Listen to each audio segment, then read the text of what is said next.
Бұл адам кездейсоқ қонақ үй қабырғасын бір соққымен қиратты. Ер адам шоктан артқа шегінді. Бірден матрац оны жерге кездейсоқ қысып алды. Ол өзінің бақытсыз екенін ойлап тұрғанда, қызметкер бөлмені тексеруге келді. Ер адам қонақ үйге өтемақы төлеуге ақшасы жетпейтінін түсінді. Бұл оны үрейлендірді. Сондықтан ол матрацтан босап, қонақ үйден қашып кетті. Алайда келесі сәтте ер адамның басынан үлкен құбыжық ұшып өтті. Қызығып, ер адам оның соңынан ерді. Ол құбыжықты бағындыруға тырысып жатқан біреуді көріп таң қалды. Кенеттен ер адамның алдында оны қуып жіберуге тырысып жатқан әйел пайда болды. Бірақ таңқаларлығы, ер адам оны саусағымен сипады. Әйел құлап қала жаздады. Бұл оның ер адамның кім екеніне күмәндана бастады. Содан кейін ол ер адамды сканерлеу үшін құрылғыны шығарды. Нәтижесі оның қарапайым адам екенін көрсетті. Осыдан кейін әйел оны елемей, құбыжықты ұстау орнына оралды. Құбыжық торға түсіп қалды, бірақ ол берілмеді. Ол бар күшін салып, әйел мен оның командасын тез жеңді. Құбыжық әйелге шабуыл жасайын деп жатқанда, ер адам кездейсоқ өтіп кетті. Құбыжық өзін қорланған сезініп, оған шабуыл жасады. Ер адам уақытында жалтарып кетті. Өкінішке орай, оның жалғыз велосипеді бұзылды. Ер адам қатты ашуланды. Содан кейін ол құбыжықты бір соққымен аспанға тепті. Әйел бәрін таң қалып бақылап тұрды. Ол алдыңғы анықтау құрылғысы дұрыс жұмыс істемей тұрған болуы керек деп ойлады. Сондықтан ол ер адамды тиісті тексеру үшін штаб пәтерге апарды.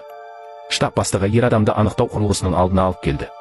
Алайда ер адам оны жай ғана кәдімгі кристалл деп ойлады. Содан кейін әйел оған принципті ақырын түсіндірді. Бұл оның жанкүйерін ер адамнан қорқытты. Ол ер адамды мазақ етіп құбыжықты жеңу жалған деп мәлімдеді. Содан кейін ол анықтау құрылғысына қарай қолын созды.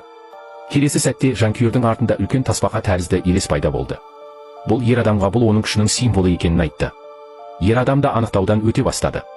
Таңқаларлықтай, құрылғы ешқандай реакция көрсетпеді. Жанкүйер ер адамды пайдасыз, әлсіз деп мазақ етті. Содан кейін ол ер адамды штаб пәтерден қуып шығуға тырысты. Сол сәтте құрылғы кенеттен үлкен энергия толқынын шығарды. Ол лезде істен шықты, барлығы қатты таң қалды.